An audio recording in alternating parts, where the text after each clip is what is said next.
Everyone, welcome in PNT physics.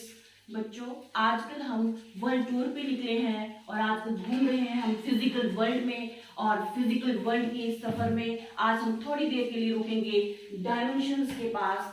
थोड़ी देर के लिए रुकेंगे डायमेंशंस के पास और डायमेंशन से बातचीत करेंगे और उनकी पूरी की पूरी इंफॉर्मेशन जो है वो कलेक्ट करेंगे। और ये इंफॉर्मेशन इतनी इंपॉर्टेंट है कि आप इसको अच्छी तरह से सुनिए और नोट कीजिए, क्योंकि जब आप सफर से वापस आएंगे तो फिर जब अपने कॉम्पिटिटिव एग्जाम, अपने स्कूल एग्जाम या किसी भी एग्जाम में, चाहे वो नीट का हो, जेईई मेन का हो, एडवांस का हो या आपका कोई कमीशन हो, टीजीटी चाहे पीजीटी का, तो उसमें ये जो डायमेंशन जो है बहुत ही इंपॉर्टेंट रोल प्ले करने वाले हैं। तो इसको ध्यान से सुनिए और नोट कीजिए। अब डायमेंशन फॉर्मूला और डायमेंशन इक्वेशन हम जानेंगे तब जब हमें पता होगा उनके सिंबल्स के बारे में। तो देखिए, ये fundamental physical quantity, mass, length, time, current, temperature, luminous intensity and amount of substance, ये हमने किया प्रीवियस सेशन में। उनके यूनिट भी आपको पता है, उनके सिंबल डायरेक्टली मैं लिख रही हूँ। मास का केजी एसआई में, लेंथ का मीटर और टाइम का सेकेंड, करंट का एम्पियर, टेम्परेचर का केल्विन और इल्यूमिनेस इंटेंसिटी का कैंडेला, अमाउंट ऑफ सब्सटेंस का मोल। ठीक है, ये इनके सिंबल है। अब हम डायमेंशनल सिंबल लिखेंगे। इसके डायमेंशनल सिंबल की किसको क्या सिंबल दीजिए? मास के लिए m लिखते हैं। मास के लिए कौन सा सिंबल है हमारा? m। ठीक है, मास के लिए है m, ये कैपिटल M लिखेंगे। लेंथ के लिए कैपिटल L और टाइम के लिए कैपिटल T। करंट के लिए A लिखते हैं। किसी किसी बुक में I भी लिखा होता है, लेकिन A लिखा जाता है। टेम्परेचर के लिए भी सेम वही कंडीशन है, K लिखा जाता है और कहीं कहीं थीटा भी लिखते हैं। ठीक है, K और थीटा भी आप लिख सकते हैं। इसका डायमेंशन सिंबल जो है ल्यूमिनस इंटेंसिटी का वैसे ही CD और इसका मोल। देखिए, ये दो जो है बहुत ही कम यूज होते हैं। ठीक है, तो ये रियली केस होगा जिसमें ये कैंडेला और मोल यूज होंगे आपके डायमेंशन सिंबल में। अदरवाइज ये मेन 3 M L और T और उससे थोड़े से ज्यादा ये आपका करंट और ये टेम्परेचर। तो 5 से ज्यादा देखा नहीं गया, ये भी यूज होते हैं डायमेंशन आपके फॉर्मूले में। ठीक है, तो ये पहले आपको डायमेंशन सिंबल फंडामेंटल क्वांटिटीज के पता चल गया। और आपने देखा कि फंडामेंटल क्वांटिटीज ही सारा बेस है। उसकी जो पावर दी जाएगी, फंडामेंटल क्वांटिटीज को ही पावर दी जाएंगी। फंडामेंटल क्वांटिटी से ही आपके डायमेंशन फॉर्मूला लिखा जाएगा और उसी से आपका डायमेंशन इक्वेशन भी लिखी जाएगी। तो ये सिंबल आपको पता चलना बहुत जरूरी है कि मास का M, लेंथ का L, टाइम का T, करंट का ये A और उसके बाद है हमारा टेम्परेचर K और ये कैंडेला और ये मोल। ठीक है, अब देखते हैं कैसे डिराइव्ड फिजिकल क्वांटिटी को रिप्रेजेंट करते हैं हम। डिराइव्ड फिजिकल क्वांटिटी को रिप्रेजेंट किया जाता है आपके इसमें जब डायमेंशन फॉर्मूला में। तो कैसे, जैसे पहले जो आपकी डिराइव्ड फिजिकल क्वांटिटी ले लेते हैं एरिया।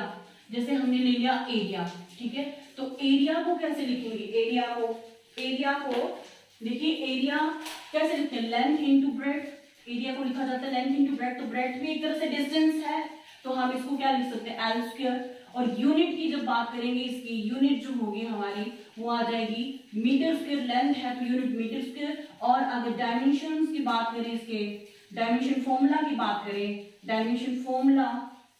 बात करें तो वो आ जाएगा हमारा L स्क्वायर। ठीक है, क्या आ जाएगा? L स्क्वायर, क्योंकि लेंथ का स्क्वायर है तो L स्क्वायर।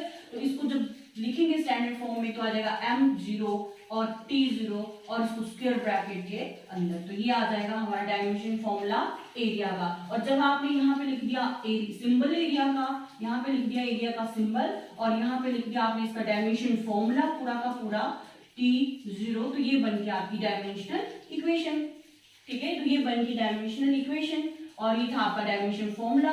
और 0, 2 और 0, ये 0 है, 2 है, 0, ये है आपके डायमेंशंस। क्योंकि डायमेंशंस में आपको बोला था कि पावर्स, तो 0, 2, 0 ये डायमेंशंस है और ये पूरा डायमेंशन MLT के साथ ही डायमेंशन फॉर्मूला है।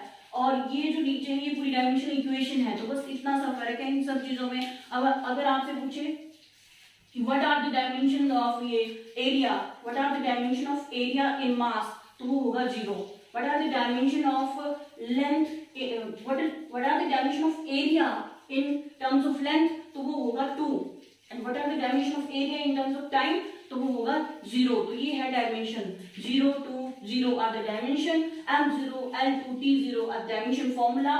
और एरिया इज इक्वल टू ये, तो आगे डायमेंशन इक्वेशन। अब हम सारी डिराइव फिजिकल क्वांटिटीज का जहां तक हो सकता है पॉसिबल हम उनका जो है डायमेंशन फॉर्मूला डिराइव करने की कोशिश करेंगे, और जो कि बहुत इंपॉर्टेंट है। आप देखते जाइए किस तरह से बहुत इजी भी है और बहुत इंपॉर्टेंट भी है आपका जो है डायमेंशन फॉर्मूला। तो जैसे एरिया का आपने देख लिया, उसके बाद मैं इसको इरेज कर देती हूँ ताकि अच्छे से कर सके। एरिया लेंथ इनटू ब्रेड्थ था। अगर एरिया के बाद हम बात करें वॉल्यूम की, एरिया के बाद बात करें वॉल्यूम की, तो सबको पता है कि वॉल्यूम का क्या फॉर्मूला है। वॉल्यूम की जब हम बात करते हैं तो वॉल्यूम को लिखते हैं length into breadth into height, ठीक है। तो ये आ जाएगा, इसको लिख सकते हैं हम एल क्यूब। और यूनिट की बात करें, अगर इसकी यूनिट की हम बात करें तो आ जाएगा हमारा मीटर क्यूब। और डायमेंशन जब फॉर्मूला की इसकी बात करेंगे, डायमेंशन फॉर्मूला की जब बात करेंगे तो वो आ जाएगा हमारा एल क्यूब। तो लिखेंगे इसको m0 और t0 और इसको स्क्वायर ब्रैकेट में, तो ये आ जाएगा हमारा dimension formula, dimension equation volume की m0 l क्यूब t0, इस तरह से, ठीक है। तो ये आ गया वॉल्यूम का। और उसके बाद हम देखेंगे लेंथ हो गया, वॉल्यूम हो गया, डेंसिटी। सभी की डायमेंशन, एक चीज याद रखनी कि सभी के सभी डायमेंशन फॉर्मूला जब आप निकालोगे तो उसके लिए आपको डेफिनेशन पता होनी चाहिए। जैसे आप पता है आपको कि वॉल्यूम है length into breadth into height, तभी आप उसकी यूनिट भी फाइंड आउट कर सकते हो, तभी आप उसका डायमेंशन फॉर्मूला भी। अब मैंने बात की नेक्स्ट डेंसिटी की, तो डेंसिटी आपको पता होनी चाहिए कि mass per unit volume is density, mass per unit volume is density. तो ये तो आपकी बेसिक चीजें हैं। तो ये डेफिनेशन जब आपको पता होगी फिर उसके बाद कोई भी टफ काम नहीं है डायमेंशन फॉर्मूला निकालना। तो डेंसिटी की बात करेंगे तो डेंसिटी का फॉर्मूला होता है हमारा मास पर यूनिट वॉल्यूम, ठीक है। तो मास की जो यूनिट होगी वो हमारी आ जाएगी केजी, और वॉल्यूम की क्या होती है मीटर क्यूब। मास की केजी मीटर क्यूब, तो ये आ गई यूनिट आ गई हमारी केजी मीटर ये पर क्यूब, ठीक है। तो यूनिट हम लिख देंगे यहाँ पे, डेंसिटी की यूनिट हमारी आ गई केजी, क्या आ गई यूनिट केजी और पर मीटर क्यूब, इस तरह से यूनिट निकाल लेंगे। और उसके बाद जो है हमारा आ गया डायमेंशन फॉर्मूला। जब डायमेंशन फॉर्मूला की बात करेंगे तो मास का है हमारा m, और नीचे वॉल्यूम है तो वॉल्यूम का है एल क्यूब। तो जो डायमेंशन फॉर्मूला आएगा m और l जो ऊपर जाएगी पावर -3, तो ml-3, तो डायमेंशन फॉर्मूला आया ml-3, तो डायमेंशन फॉर्मूला आ जाएगा हमारा यहाँ पे ml-3, और t नहीं है तो उसकी पावर देंगे 0 और m की पावर लिखेंगे 1, और इस तरह से स्क्वायर ब्रैकेट में कर देंगे इसको क्लोज। तो यहाँ डायमेंशन फॉर्मूला डेंसिटी का। उसके बाद है हमारा दूसरा हम ले लिया वेलोसिटी। दूसरी जो आपकी डिराइव्ड फिजिकल क्वांटिटी है वो है वेलोसिटी। तो वेलोसिटी सभी जानते हैं वेलोसिटी क्या होती है। वेलोसिटी होती है displacement upon time. Velocity is displacement of time. तो डिस्प्लेसमेंट का जो होगा यूनिट होगी मीटर, सभी टाइम की यूनिट है सेकंड, तो इसकी यूनिट आ जाएगी मीटर पर सेकंड। तो ये जो यूनिट है हम यहाँ लिखेंगे मीटर पर सेकंड। वेलोसिटी की यूनिट आ गई हमारी मीटर पर सेकंड यूनिट आ गई। और दूसरा हमारा जो है डायमेंशन फॉर्मूला की बात करें तो डायमेंशन फॉर्मूला डिस्प्लेसमेंट का होगा आपका एल और टाइम का होता है टी। तो इसको जब सॉल्व एल और टी की पावर ऊपर जाएगा -1, ठीक है। तो एल टी -1, तो वेलोसिटी की जो डायमेंशन फॉर्मूला है वो लिख सकते हैं हम एल टी -1। वेलोसिटी का डायमेंशन फॉर्मूला यहाँ से देखिए, यहाँ से एल टी -1 भी लिख सकते हैं। और इसको अगर आप लिखना चाहें तो m0 l1 t -1, और इसको स्क्वायर ब्रैकेट में कर देंगे क्लोज, और ये आ जाएगा आपका। और अगर इसको याद रखना है आपको सिंपल याद रखिए LT -1 याद रखने के लिए इजी है। और आपको इसमें करना ही पड़ेगा, आपकी जो कॉमन सी चीजें वेलोसिटी होगी, एक्सेलरेशन होगी, फोर्स होगी, वर्क हो गया, इतनी 5-6 जो बेसिक सी जो डायरेक्ट फिजिकल क्वांटिटीज है ना, जो ज्यादातर यूज होंगी आपकी बड़ी physical quantity, direct physical quantity को डिराइव करने के लिए जो यूज होंगी, इनका डायमेंशन फॉर्मूला आपको याद रखना पड़ेगा ताकि आप इजीली बाकी क्वांटिटीज का निकाल पाओ, ठीक है। तो दूसरी अगर इसके बाद हम बात करेंगे वेलोसिटी के बाद एक्सेलरेशन की। वेलोसिटी के बाद हम बात करते हैं एक्सेलरेशन की। तो एक्सेलरेशन जो है हमारी change in velocity upon change in time. Acceleration is change in velocity upon change in time.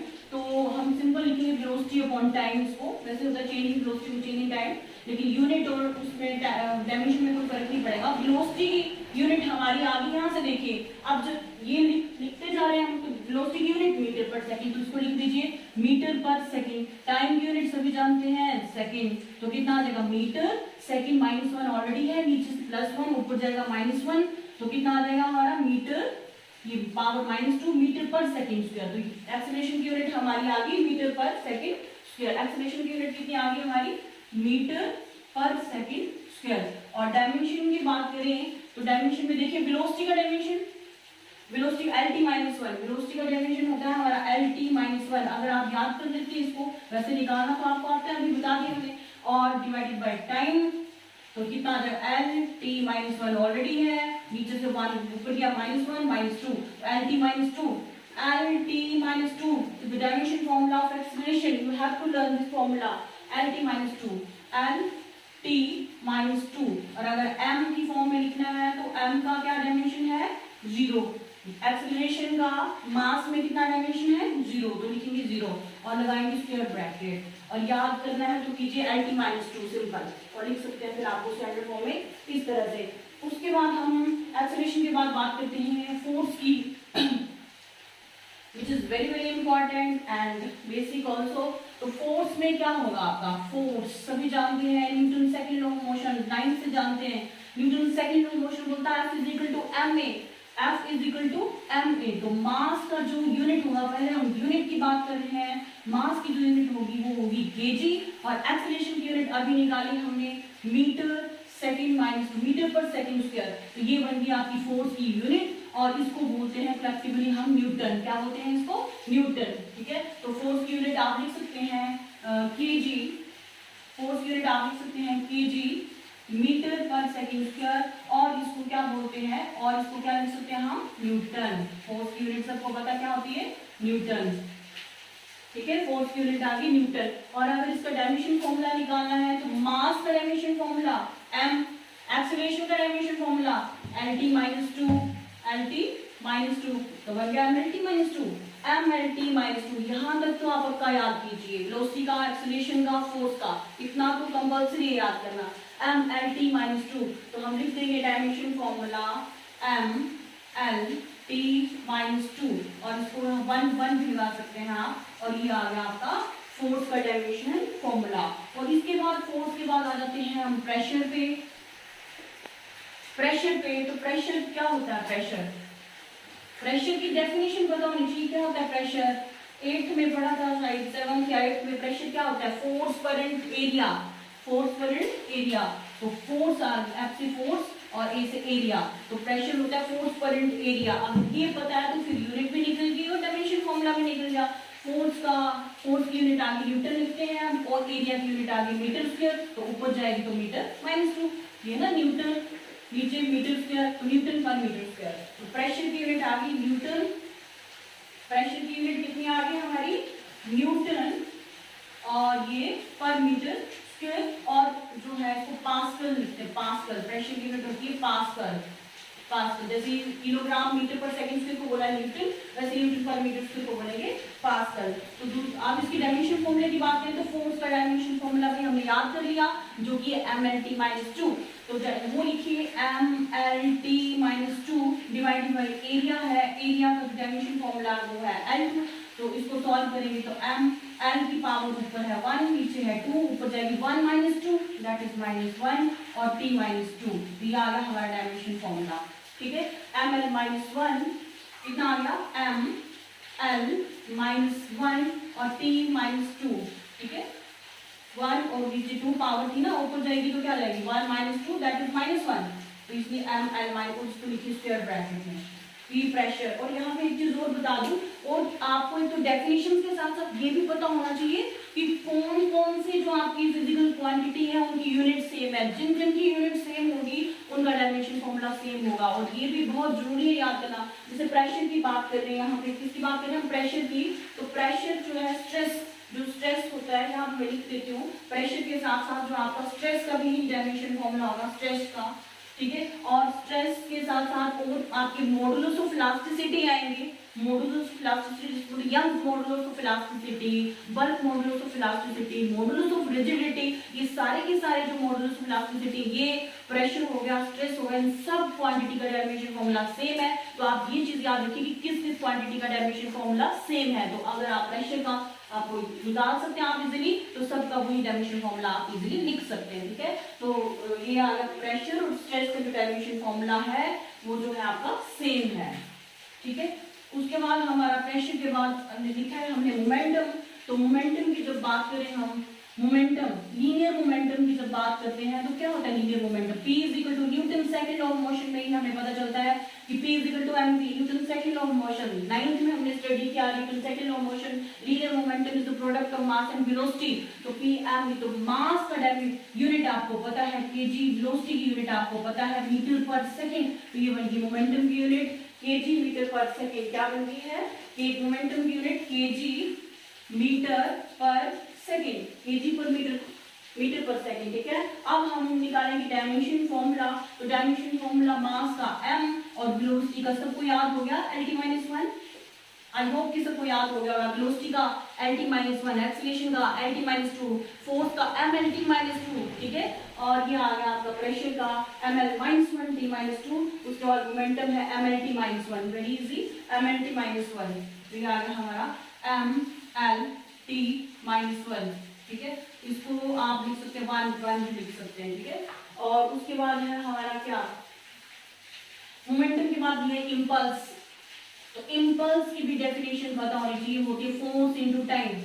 Force into time impulse होता है, फोर्स इनटू टाइम। सारी जो मैं जो अभी बेसिक करवा रही हूँ सारा 9th और 10th का है। जो 9th और 10th में क्वांटिटीज आएंगी ना आपकी, जो आप पढ़ चुके हैं 9th में 10th में, तो वो वाली क्वांटिटी का हम डायमेंशन फॉर्मूला निकालेंगे। बाकी जो 11th और 12th में जो क्वांटिटीज नहीं आनी है वो तो भी हमने पढ़नी है, तो उनका हम साथ साथ में चैप्टर के साथ साथ में डायमेंशन फॉर्मूला बताएंगे। बाकी जो बेसिक क्वांटिटीज है जो सारी आप 8th में 9th में 10th में पढ़ के आए हैं और इम्पोर्टेंट भी बहुत है वो, उनका डायमेंशन फॉर्मूला आपको निकाल के बता रही हूँ। तो इम्पल्स फोर्स इनटू टाइम, तो फोर्स का यूनिट बताइए न्यूटन, टाइम की यूनिट बताइए सेकंड। तो यूनिट होगी इसकी न्यूटन एंड सेकंड, यूनिट कितनी होगी इसकी Newton second, Newton into second. और बात डायमेंशन फॉर्मूला, तो डायमेंशन फॉर्मूला की बात करेंगे तो फोर्स का mLt-2, mLt-2 टाइम का t, तो कितना आ गया mLt-2, यहाँ पे 1, ठीक है, बेसिस सेम, पावर एट -2 + 1 -1, ठीक है। तो mLt-1 कितना आ गया हमारा ये mLt-1, mLt-1। और एक चीज आपने यहाँ पे ऑब्जर्व की होगी, एक चीज आपने यहाँ पे ऑब्जर्व की कि मोमेंटम और इंपल्स का, लीनियर मोमेंटम और इंपल्स का जो डायमेंशन फॉर्मूला है वो सेम है। तो आप ये दो क्वांटिटी भी अच्छे से अभी के अभी याद कीजिए कि मोमेंटम और इंपल्स का जो डायमेंशन फॉर्मूला होता है वो सेम होता है mLt-1। mLt-1 आ गया आपका। नेक्स्ट हम कर रहे हैं वर्क।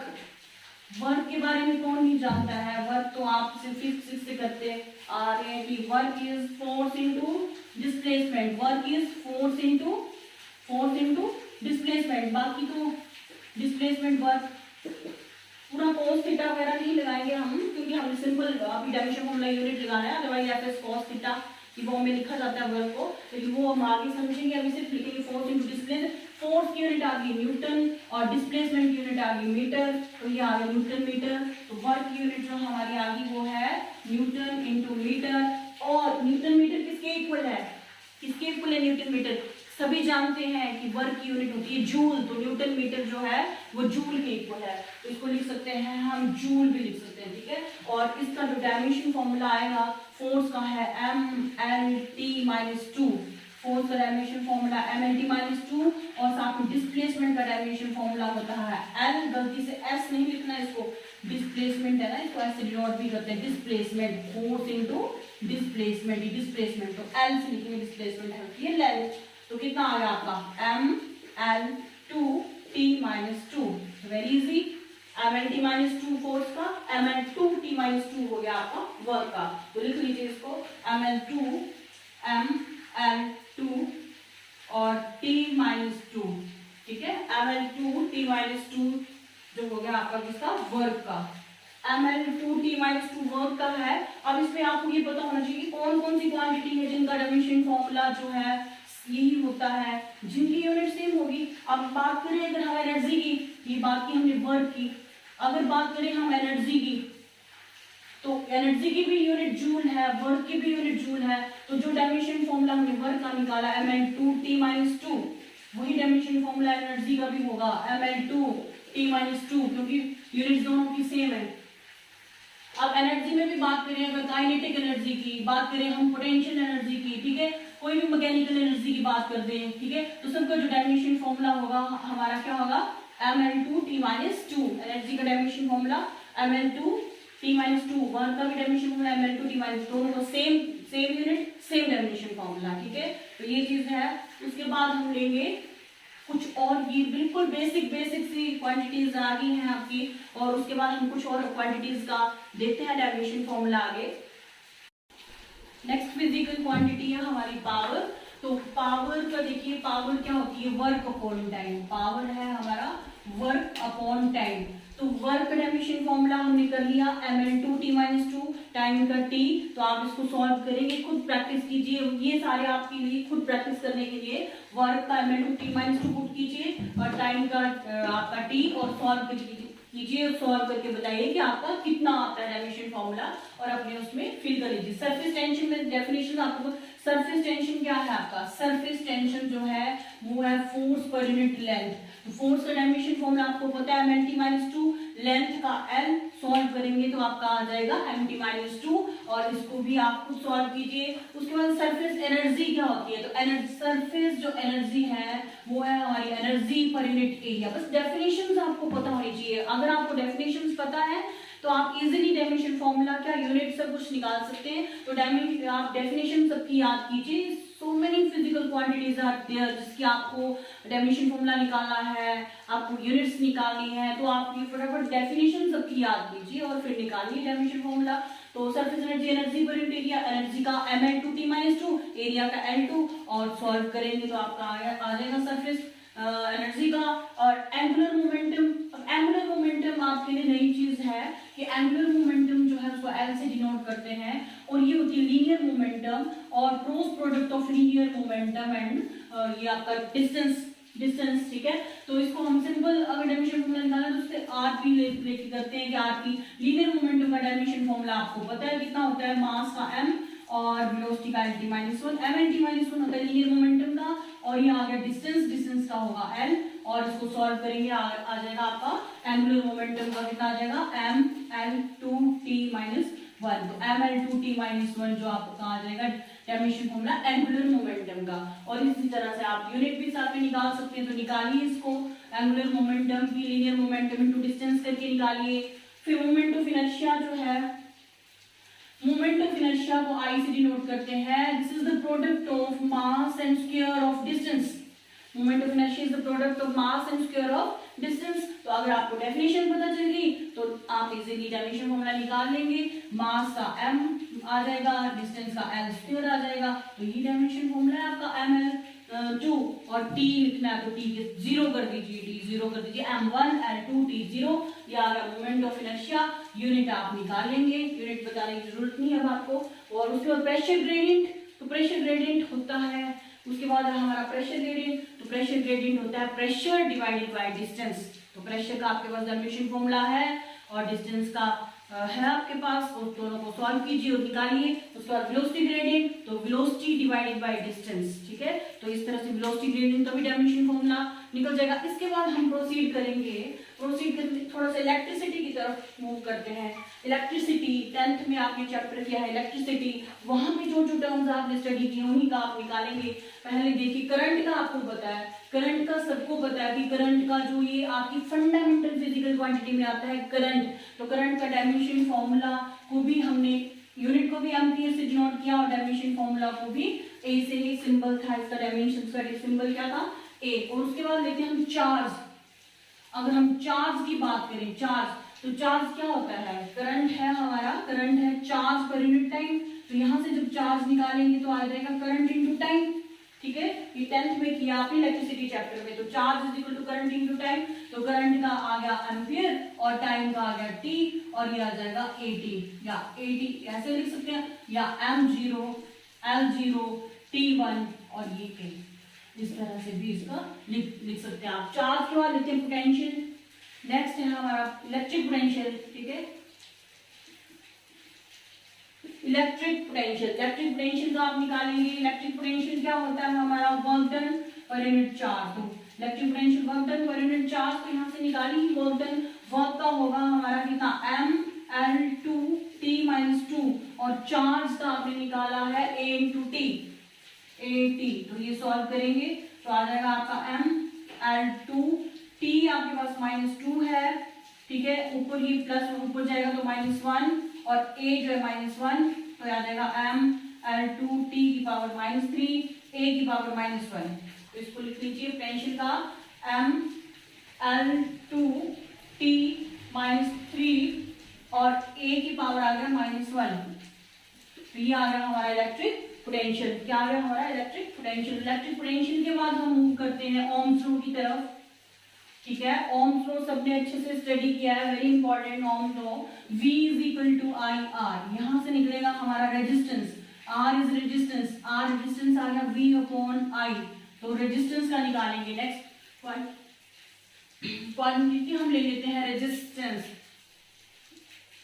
रेजिस्टेंस का आ जाएगा हमारा, V का भी हमने निकाला है, ये V का पुट करें m(L2t-3) और a-1, ये V का आ गया। करंट I को हम A से डिनोट करते हैं, तो आ जाएगा हमारे पास m(L2t-3) a की पावर -1, नीचे +1 ऊपर का -1 और -2, तो ये आ जाएगा हमारे पास mLTA, ठीक है। mL2t-3 a-2, तो ये आ गया हमारा रेजिस्टेंस का। उसके बाद हमने फॉर्मूला किया था रेजिस्टेंस में हमने फॉर्मूला किया था रेजिस्टिविटी निकाली थी, R = ρL/A। देखो कितना आपका रिवीजन हो रहा है, सारा 10th साथ इलेक्ट्रिसिटी चैप्टर रिवाइज हो गया आपका। तो यहाँ पे जो ये रो है ये रेजिस्टिविटी है आपकी, तो रेजिस्टिविटी है आपकी RA/L। रेजिस्टिविटी यहाँ से निकाली, ये आ गई। अब रेजिस्टेंस का डायमेंशन फॉर्मूला हमारे पास आ गया,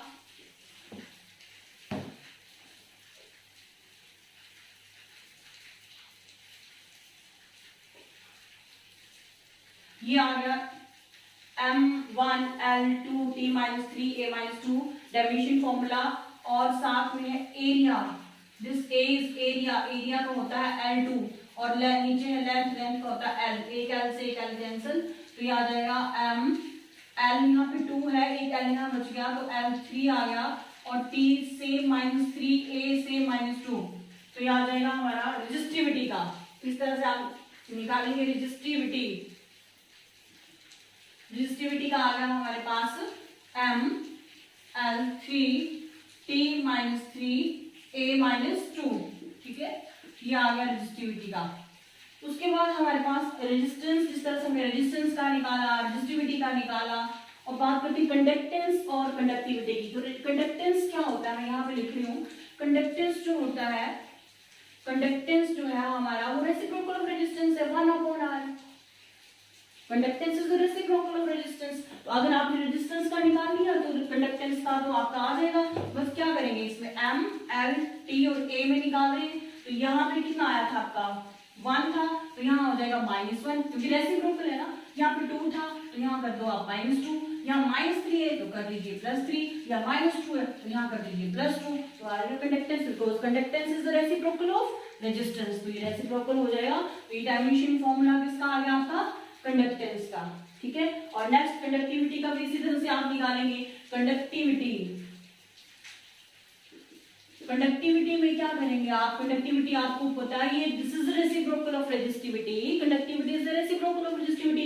रेजिस्टिविटी का आपके पास क्या है, mL/T, और ये एम्पियर करंट है, और यहाँ पे अगर 1 प्लस का था तो माइनस का कर दीजिए। रेजिस्टिविटी में देखिए L3 है तो मैंने -3 कर दिया, यहाँ पे T -3 है तो +3, और एरिया अगर -2 है तो +2 कर दीजिए। और ये dimension formula, because we know that conductivity is the reciprocal of resistivity. तो इस तरह इलेक्ट्रिसिटी के भी कुछ हमने डायमेंशन फॉर्मूला निकाले जो कि बहुत इंपॉर्टेंट है, आप इनको लर्न कीजिए। सब पता है आपको, सारा ये 10th में आपने किया है, तो नई चीज क्या है, डायमेंशन फॉर्मूले, जो कि आपको अच्छी तरह से समझ आ गए, ठीक है। अब हम कुछ ऐसी क्वांटिटीज देखेंगे वेरी इंपॉर्टेंट जो है आपकी, कुछ कांस्टेंट है, कुछ आपके वेरिएबल्स हैं।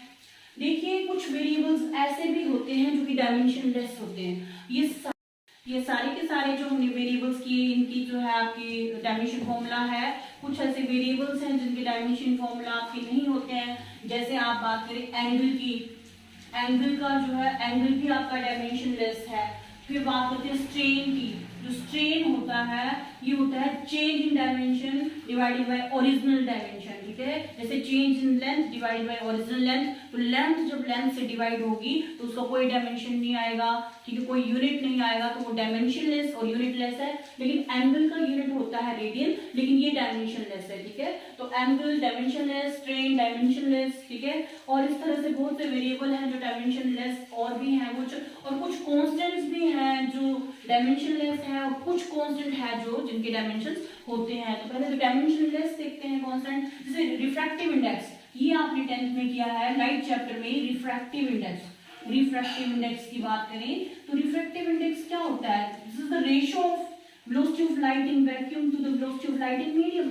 तो दोनों वेलोसिटी, ये भी वेलोसिटी ये भी वेलोसिटी, तो डायमेंशन फॉर्मूला जो इसका होगा वो इसका होगा, कट जाएगा, तो this is dimensionless. Refractive index is dimensionless, this is unitless. तो इस तरह से डायमेंशन जो सेम क्वांटिटी का रेशियो आएगा तो आपका जो है डायमेंशन 0 हो जाएगा, ठीक है, कट के। तो रिफ्रैक्टिव इंडेक्स का, और पाई हो गया, ई हो गया, पाई, ई, रिफ्रैक्टिव इंडेक्स, ये सब क्या है आपके डायमेंशनलेस है। और जो कुछ कांस्टेंट ऐसे हैं लेकिन जिनके डायमेंशंस होते हैं और वो बहुत इंपॉर्टेंट है, उसमें फर्स्ट देखते हैं हम ग्रेविटेशनल कांस्टेंट। फर्स्ट जो है हमारा क्या है? Gravitational constant. और ग्रेविटेशनल कांस्टेंट जो है आपका 9th का कंसेप्ट है, जो ग्रेविटेशन चैप्टर में आपने किया है। +1 में भी ग्रेविटेशन चैप्टर आएगा, तो ये बहुत इंपॉर्टेंट है क्योंकि +1 में भी आपका ग्रेविटेशन चैप्टर है, वहां भी ग्रेविटेशन कांस्टेंट आएगा। तो ग्रेविटेशन कांस्टेंट आपको पता है कि ग्रेविटेशन फोर्स क्या होती है, is equal to G m1 m2 upon r², ठीक है। Gravitation force is G m1 यहाँ से जो ग्रेविटेशन कांस्टेंट है G निकालेंगे तो G आ जाएगा हमारा F r² divided by m1 m2। तो अब यहाँ से ग्रेविटेशन कांस्टेंट आ गया आपका। अब इसकी यूनिट भी निकालिए, उसका डायमेंशन फॉर्मूला भी निकालिए, ठीक है। इजीली आप निकाल सकते हैं डायमेंशन फॉर्मूला। फोर्स का क्या होगा? mlt-2, डिस्टेंस का क्या हो जाएगा? L2, और नीचे मास का प्रोडक्ट है तो मास का m से करेंगे और मास स्क्वायर, ठीक है। अब जब सॉल्व करेंगे इसका तो क्या आ जाएगा? m की पावर ऊपर 1 है, नीचे 2 है, 1 - 2 -1।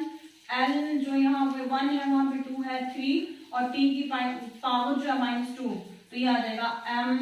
ये ग्रेविटेशनल कांस्टेंट का जो डायमेंशन फॉर्मूला हमारा आ गया वो है m-1, l की पावर 3 और t की पावर -2। ये ग्रेविटेशन कांस्टेंट का डायमेंशन फॉर्मूला। यूनिट आप निकाल सकते हैं, न्यूटन मीटर स्क्वायर किलोग्राम -2। और यूनिट ग्रेविटेशनल कांस्टेंट की हमारी यूनिट कितनी आ गई? G = F r² upon m1 m2, ठीक है। तो यूनिट यहाँ से आ गई न्यूटन मीटर स्क्वायर किलोग्राम -2, ठीक है।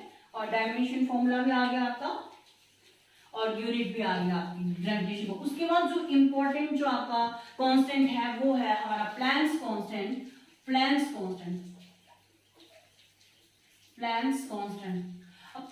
कांस्टेंट में मैक्सवेल प्लैंक्स का नाम आता है। मैक्सवेल प्लैंक्स को कौन नहीं जानता? उन्होंने तो ये एनर्जी, रेडिएशन, ठीक है, और जो रेडिएशन फोटोन के बारे में बहुत बड़ा कंट्रीब्यूशन दिया मैक्सवेल प्लैंक्स ने। और उन्होंने ये फॉर्मूला दिया कि E = h/nu। तो जिस तरह से आपने याद किया F = ma, P = mv, ठीक है, और सारे फॉर्मूले आपने याद किए। E = mc² जो आइंस्टाइन ने दिया था, उसी तरह से आप याद कीजिए E = h/nu जो कि मैक्सवेल प्लैंक्स ने दिया है। h/nu here nu is the frequency of the wave, ठीक है, frequency, nu is the frequency। और फ्रीक्वेंसी का शायद मैंने आपको नहीं बताया, फ्रीक्वेंसी इज 1/t।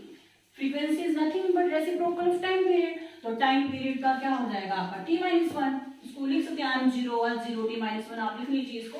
तो t-1, और यहाँ से आपका एनर्जी का आ जाएगा प्लैंक्स कांस्टेंट h जब निकालेंगे तो वो आ जाएगा हमारे पास E/nu। एनर्जी का आपको पता है mL2t-2, अगर नहीं पता तो निकाल लीजिए एनर्जी का, वो फोर्स इनटू डिस्प्लेसमेंट करके निकाल लीजिए mL2t-2। और फ्रीक्वेंसी का हमारा आ गया t-1। अब इसको सॉल्व कीजिए तो आ जाएगा m L2 और t की पावर ऊपर -2 नीचे -1, ऊपर की +1 तो आगे -1, तो mL2t -1। तो प्लैंक्स कांस्टेंट h का जो डायमेंशन फॉर्मूला आया वो है mL2t -1। और ये डायमेंशन फॉर्मूला आपको जाना पहचाना लग रहा होगा, क्योंकि जब हमने एंगुलर मोमेंटम का डायमेंशन फॉर्मूला निकाला था तो वो भी यही आया था mL2t -1। और एंगुलर मोमेंटम और प्लैंक्स कांस्टेंट का जो डायमेंशन फॉर्मूला है वो सेम है। साथ साथ में याद कीजिए कि एंगुलर मोमेंटम और प्लैंक्स कांस्टेंट का डायमेंशन फॉर्मूला भी आपका सेम है। तो ये थे हमारे बहुत ही इंपॉर्टेंट जो कांस्टेंट जो पूछे जाते हैं आपके एग्जाम में। अगर और एक बोल्ट्जमैन कांस्टेंट है, उसको भी आप पूछ सकते हैं एग्जाम में। बोल्ट्जमैन कांस्टेंट, बोल्ट्जमैन कांस्टेंट ये निकालना कुछ टफ नहीं है, लेकिन आपको याद रखना है कि इनकी डेफिनेशन क्या है। एक्चुअली इनकी जो है ना डेफिनेशन क्या, बोल्ट्जमैन कांस्टेंट आप यहां से भी निकाल सकते हैं इसको। PV = KT where K is Boltzmann constant, तो K निकल जाएगा यहाँ से PV/T where P is the pressure। सुन लीजिए, P is pressure, V is volume and T is temperature। V velocity और T टाइम से कंफ्यूज नहीं करना। यहाँ पे क्या होगा, ये गैस इक्वेशन है ना, तो K is ये P is pressure, V is volume and T is temperature। तो बोल्ट्जमैन कांस्टेंट K प्रेशर का आप निकाल लीजिए। क्या होता है प्रेशर का, force per unit area, force per unit area. ml -1 t -2 ml t -2 force का डिवाइडेड बाय एरिया L2, तो 1 -2 -1 ये आ गया प्रेशर का। स्ट्रेस का भी यही होता है, जो प्रेशर का वही स्ट्रेस का। और वॉल्यूम का आपको पता है L3 है, वॉल्यूम का L3 divided by this is temperature, this is not time, this is temperature, T is temperature. तो इसको लिखेंगे K से, थीटा भी लिख सकते हैं, ठीक है, इसको K भी लिख सकते हैं, दोनों ठीक है। तो इसको सॉल्व कीजिए, m as it is L -1 और +3 हमारा आ जाएगा प्लस का 2 और t की पावर -2 और k ऊपर जाएगा -1। तो ये आ जाएगा हमारा Boltzmann constant K, Boltzmann constant K का डायमेंशन फॉर्मूला mL2t -2 K -1। अब इसको 1 भी लगाना है तो ठीक है। तो बोल्ट्जमैन कांस्टेंट, ये जो इंपॉर्टेंट कांस्टेंट है इनके डायमेंशन फॉर्मूले आपके आगे। तो कुछ हमने ये भी देखा कि कौन कौन से आपके कांस्टेंट हैं जिनके डायमेंशन फॉर्मूले नहीं है, जो कि डायमेंशन लेस हैं, जैसे पाई हो गया, ई हो गया, रिफ्रैक्टिव इंडेक्स हो गया। और ऐसे भी कांस्टेंट हमने देख लिए, इंपॉर्टेंट कांस्टेंट जिसको बोल सकते हैं, जिनके डायमेंशन फॉर्मूले हमने निकाले। उसमें ग्रेविटेशनल कांस्टेंट हो गया, प्लैंक्स कांस्टेंट हो गया, बोल्ट्जमैन कांस्टेंट हो गया। तो इनके जो डायमेंशन फॉर्मूले बहुत इंपॉर्टेंट है, आप इसको अच्छे से रिवाइज कीजिए और डेफिनेशन याद कर लीजिए कि क्या है, कैसे निकालते हैं, बाकी डायमेंशन फॉर्मूले निकल जाएंगे आपके। और वेरिएबल में भी हमने कुछ देखा कि कुछ वेरिएबल डायमेंशन लेस है हमारे, जो कि जैसे एंगल हो गया, स्ट्रेन हो गया, ठीक है। तो ये जो वेरिएबल है हमारे डायमेंशन लेस हैं। और उसके बाद बाकी वेरिएबल जो इंपॉर्टेंट उनके सबके डायमेंशन फॉर्मूले हमने निकाले। अभी और भी बहुत सी फिजिकल क्वांटिटीज है जिनके आप डायमेंशन फॉर्मूले निकाल सकते हैं। तो उनको हम जो है जब जब चैप्टर्स वाइज चैप्टर में जो टर्म्स आएंगी, जो फिजिकल क्वांटिटीज आएंगी, उनके साथ साथ निकालेंगे। अभी आप इन सबको अच्छे से रिवाइज कीजिए और इजी ऐसी ही कुछ और फिजिकल क्वांटिटी है तो खुद सॉल्व करने की कोशिश कीजिए। तो आज के इस सफर में हमारा डायमेंशंस की इंट्रोडक्शन भी होगी, डायमेंशन फॉर्मूलेज भी निकाल लिए और आगे देखेंगे। फिर नेक्स्ट टॉपिक में हम करेंगे अब आगे डायमेंशन एनालिसिस और use of dimension analysis. Thank you for watching.